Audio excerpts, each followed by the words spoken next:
Hello વિદ્યાર્થી મિત્રો last લેક્ચરમાં આપણે આ બે પ્રકારના સંકલ્યોનું સંકલિત કેવી રીતે મેળવાય તેની રીત એટલે કે મેથડ જોઈ હતી. આજે આપણે બંનેને રિલેટેડ એક્ઝામ્પલ કરીશું. ખ્યાલ આવી ગયો ને?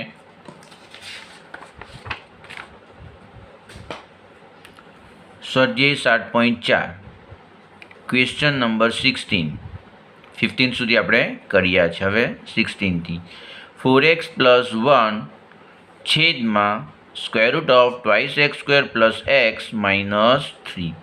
વિદ્યાર્થી મિત્રો ધ્યાનથી જુઓ તો આ કયું સ્વરૂપ છે? ax + b છેદમાં √ax² + bx + c. આ સ્વરૂપ તમને જોવા મળશે. અને જ્યારે આ ટાઈપનું સ્વરૂપ જોવા મળે ત્યારે તમારો આન્સર લોગમાં નહીં પરંતુ √2 એ ટાઈપનો આવશે.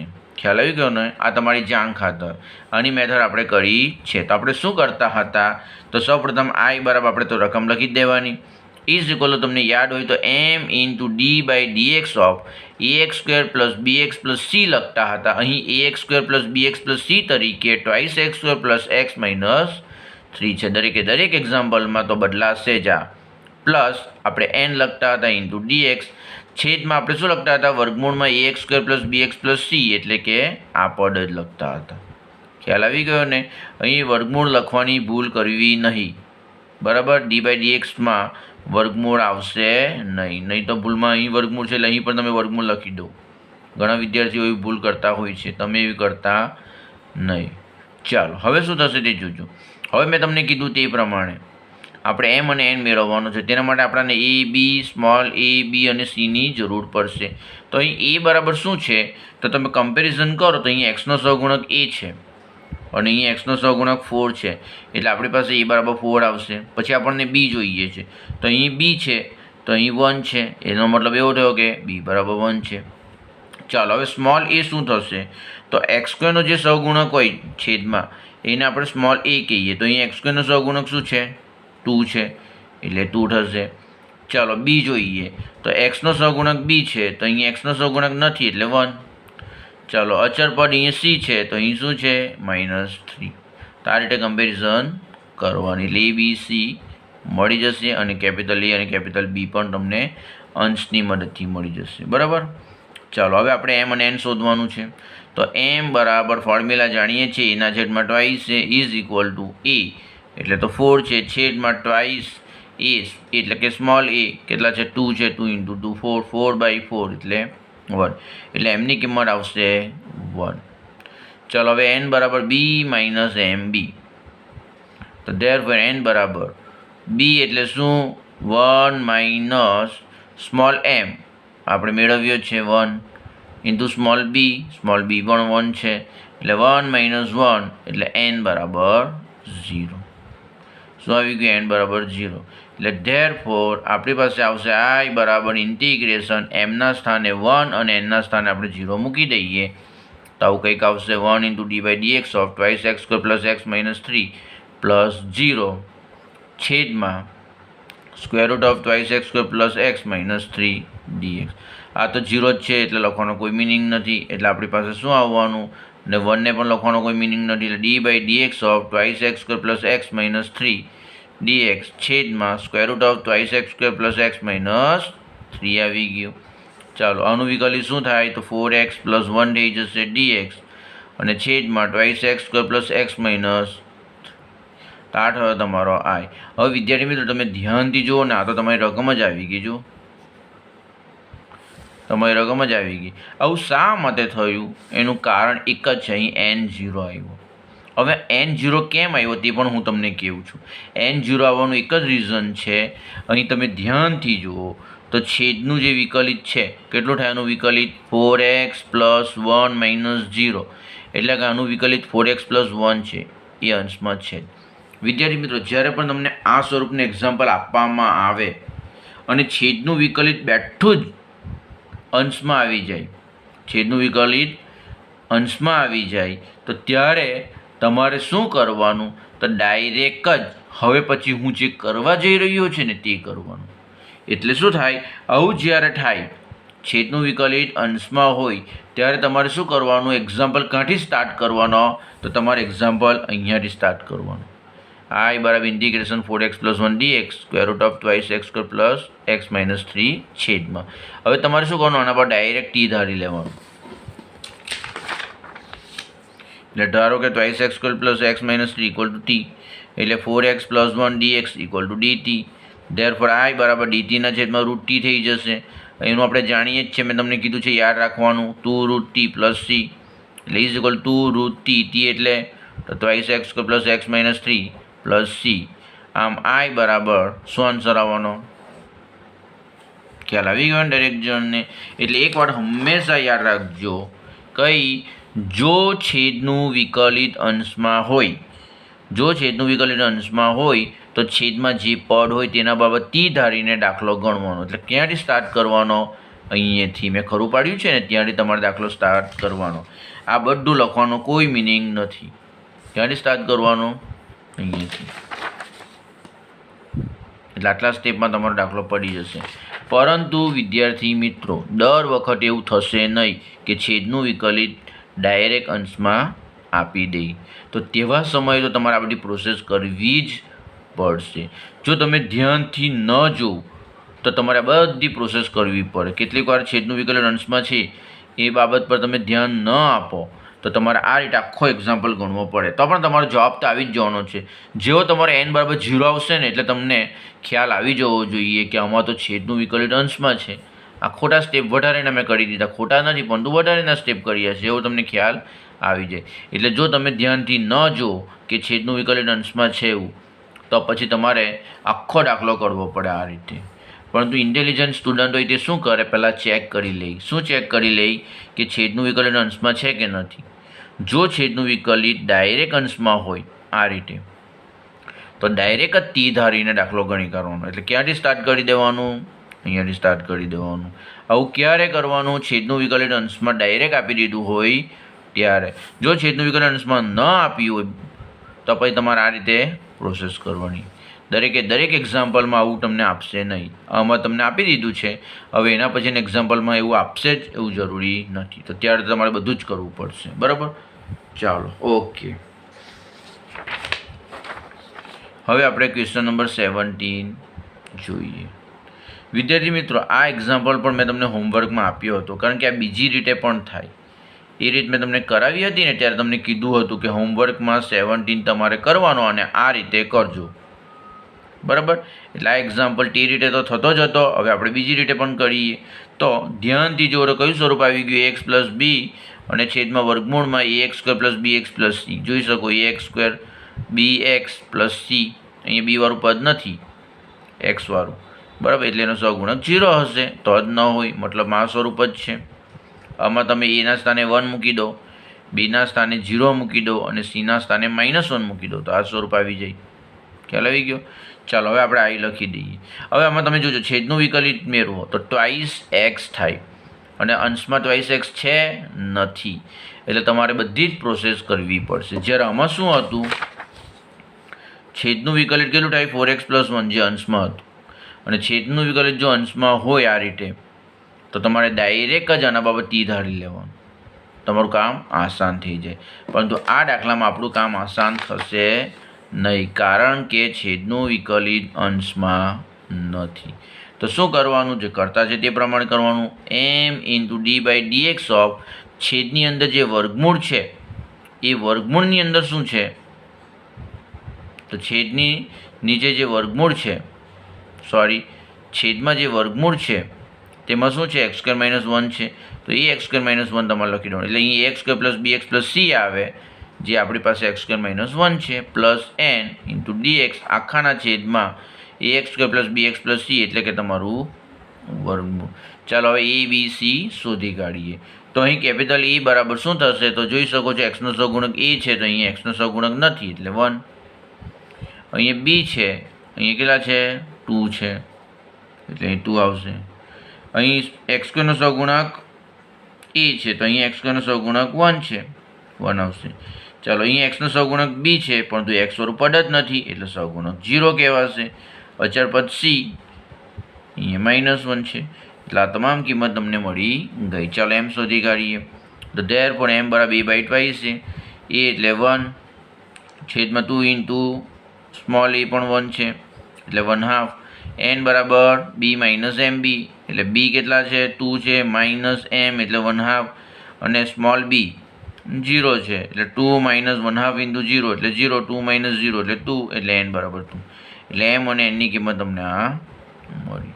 અહીં n ની કિંમત 0 મળશે નહીં. એ ક્યારે મળે? જ્યારે છેદનું વિકલિત અંશમાં હોય ને ત્યારે જ મળે. અહીં મળશે નહીં.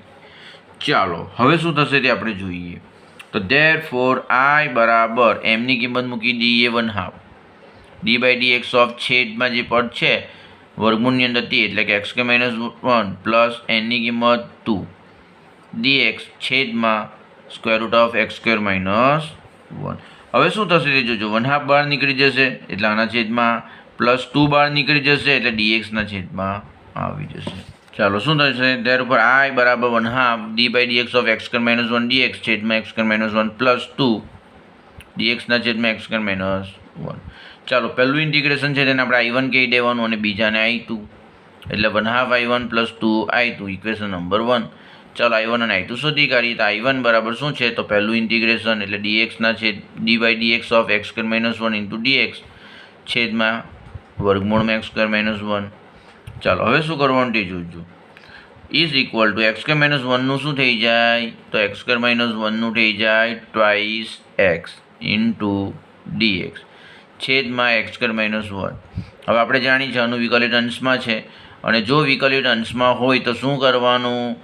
જો વિકલિત અંશમાં હોય તો તે પદ બરાબર તી ધારી લેવાનું. x² - 1નું વિકલિત ટ્વાઇસ x છે ને અંશમાં, એવું હોય તો શું કરવાનું? વર્ગમૂળની અંદર જે પદ છે તેના બરાબર તી ધારી લઈએ.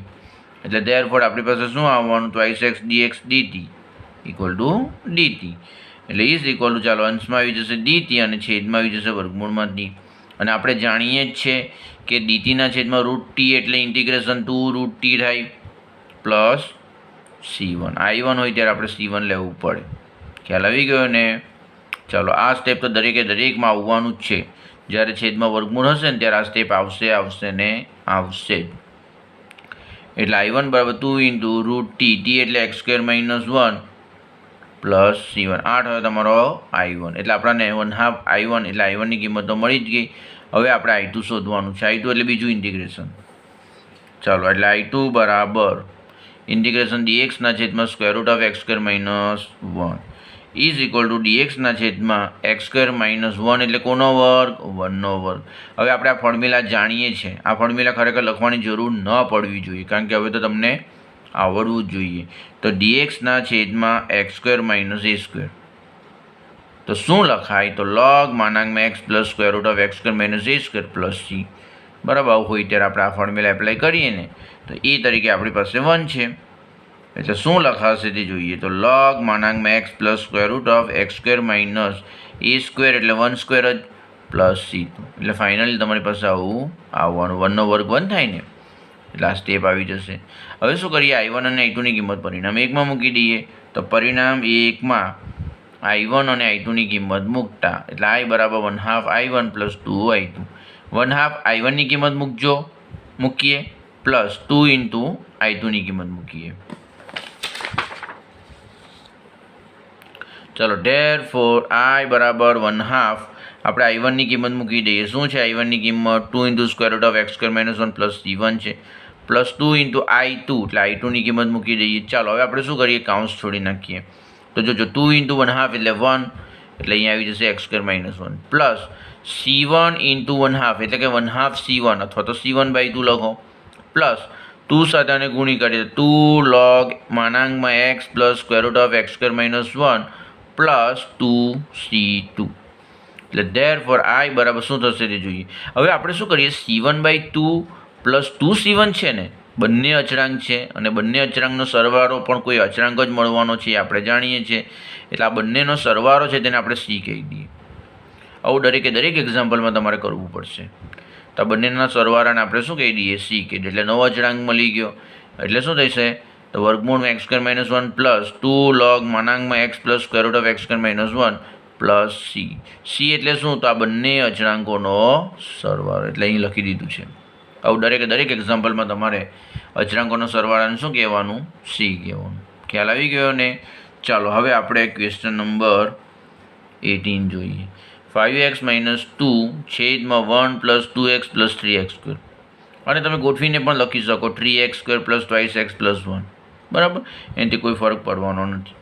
હવે તમે જોઈ શકો છો અહીં છેદમાં વર્ગમૂળ નથી, અને જ્યારે છેદમાં વર્ગમૂળ ન હોય ને ત્યારે તમારો I1 શું આવે? લોગમાં આવે. આ યાદ રાખવાનું. છેદમાં વર્ગમૂળ ન હોય તો I1 શેમાં આવશે?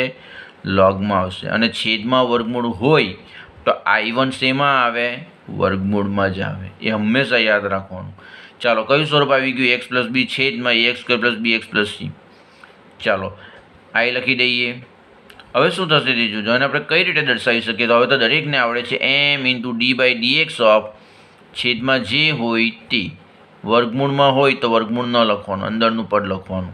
એટલે લખી દીધું, ગોઠવીને લખી દીધું 3x² + 2x + 1 + n dx છેદમાં તો જે છે તે જ રહેવાનું 3x² + 2x + 1.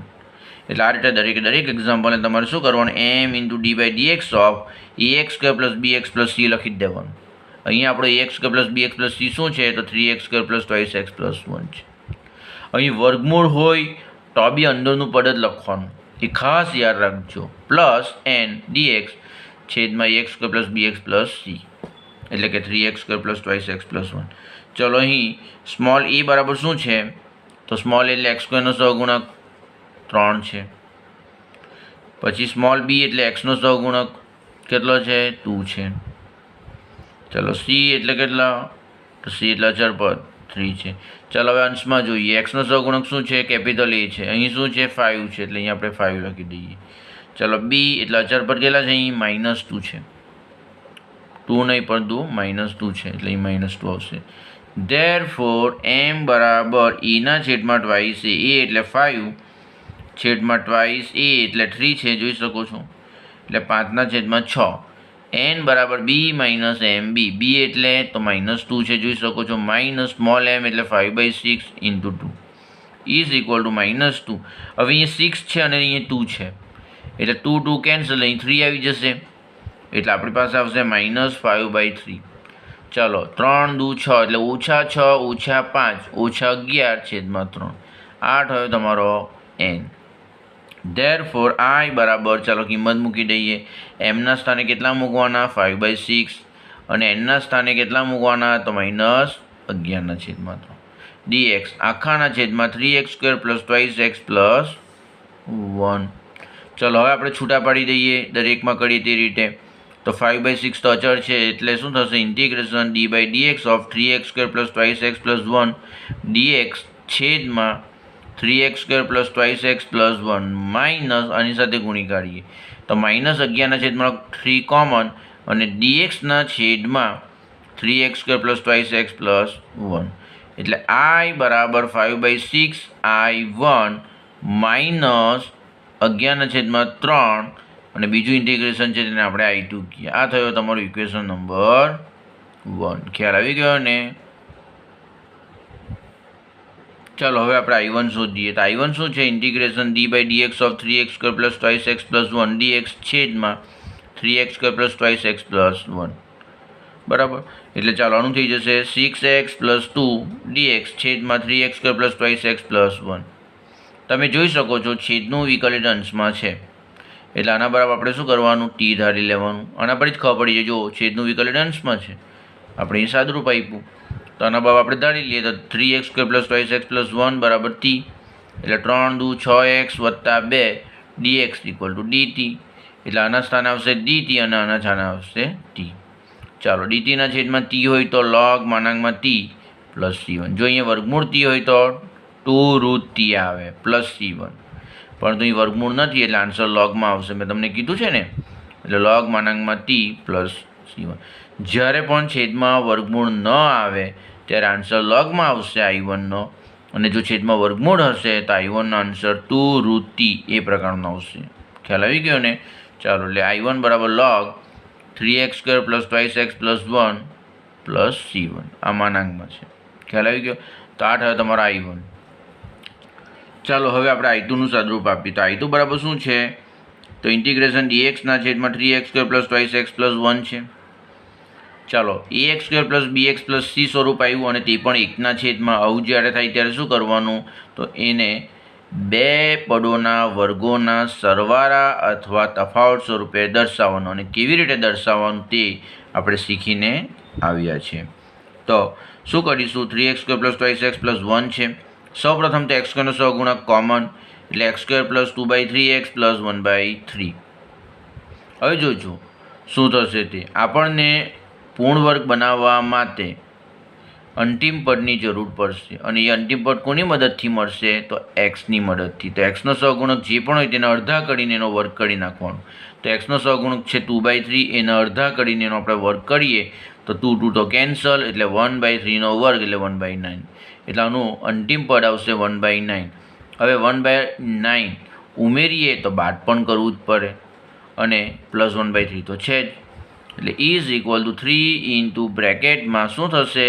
તો એક્સનો વર્ગ છે એટલે અહીં એક્સ આવશે, પ્લસ છે એટલે અહીં પ્લસ આવશે, અને 1/9 કોનો વર્ગ? તો 1/3નો વર્ગ થાય. એટલે આ શું થઈ જશે? તો એક્સ પ્લસ 1/3 આખાનો વર્ગ થઈ જશે. હવે જો આનું આપણે સાદુરૂપ આપીએ તો લસા 9 છે એટલે આને 3 ગુણવું પડશે. એટલે 3 ઓછા 1 છેદમાં 9 એટલે કે 2/9. હવે 2/9 એટલે કોનો વર્ગ થશે? તો વર્ગમૂળમાં 2/3નો વર્ગ, કારણ કે વર્ગમૂળમાં 2નો વર્ગ 2 થાય અને 3નો વર્ગ 9 થાય. એટલે આપણને આ સ્વરૂપ મળી ગયું. હવે 3x² પ્લસ 2x પ્લસ 1 છેદમાં છે એટલે આપણે આ છેદમાં લખવું પડશે અને છેદમાં લખશું તો 3 પણ કોમન નીકળશે, તે છેદમાં આવી જશે. એટલે 1/3 ઇન્ટિગ્રેશન dxના છેદમાં x પ્લસ 1/3નો વર્ગ પ્લસ √2/3 આખાનો વર્ગ. હવે આપણે શું કરીએ? તો જે પ્રમાણે કરતા છે તે પ્રમાણે કરીશું. તો x પ્લસ 1/3 બરાબર t ધારી લઈએ. ધેરફોર dx બરાબર dt થઈ જશે. એટલે i2 આવશે 1/3 ઇન્ટિગ્રેશન dtના છેદમાં t² પ્લસ √2/3 આખાનો વર્ગ. હવે આપણે જાણીએ છીએ dxના છેદમાં x² પ્લસ e² હોય તો 1/a tan inverse x/a plus c થઈ જાય. અહીં xના સ્થાને t છે તો શું થઈ જશે? તો 1/3 તો છે જ, ઇન્ટુ 1/a એટલે કેટલા? √2/3 tan ઇન્વર્સ. હવે શું થશે? ટીના છેદમાં a એટલે √2/3 પ્લસ c2. ચાલો એટલે હવે શું થશે? જોજો 3 કેન્સલ એટલે 1/√2 tan ઇન્વર્સ 3t ના છેદમાં વર્ગમૂળમાં 2 પ્લસ c2. હવે આપણે tની કિંમત મૂકી દઈએ એટલે શું થશે? tની કિંમત મૂકી દઈએ તો x પ્લસ 1/3 છેદમાં √2 પ્લસ c2. બરાબર. હવે જોજો કાઉન્સ છોડીશું તો 3x પ્લસ 1 છેદમાં √2 એટલે 1/√2 tan ઇન્વર્સ 3x પ્લસ 1 છેદમાં √2 પ્લસ c2 એ તમારો i2 થવાનો. ચાલો એટલે પરિણામ 1માં i1 અને i2ની કિંમત મૂકતા એટલે i બરાબર 5/6 i1 માઇનસ 11/3 i2. ચાલો 5/6 i1ની કિંમત મૂકી માઇનસ 11/3 i2ની જે કિંમત મળી તે મૂકી દઈએ. ચાલો કાઉન્સ છોડી નાખીએ તો શું થઈ જશે? 5/6 log પ્લસ 5/6 c1 માઇનસ, હવે શું થશે? જોજો 11ના છેદમાં 3√2 tan ઇન્વર્સ 3x પ્લસ 1 છેદમાં √2 માઇનસ 11ના છેદમાં 3 c2. હવે આ પણ અચળાંક છે અને આ પણ અચળાંક છે એટલે બંનેનો તફાવત લઈશું તે પણ અચળાંક જ થશે, એને આપણે c કહી દઈએ. એટલે ફાઇનલ આન્સર શું આવવાનો તમારો? તો ફાઇનલ આન્સર તમારો એવો કંઈક આવશે i બરાબર 5/6 log 3x² plus 2x plus 1 minus 11/3 √2 tan inverse 3x plus 1 છેદમાં √2 પ્લસ c. અને c એટલે શું? તો 5/6 c1 માઇનસ 11/3 c2. એટલે જ્યાં 5/6 c1 minus 11/3 c2 equal to c. તો આ થયો તમારો આન્સર. દરેકમાં અચળાંકોનો સરવાળાંક c કહી દેવાનો. ખ્યાલ આવી ગયો ને?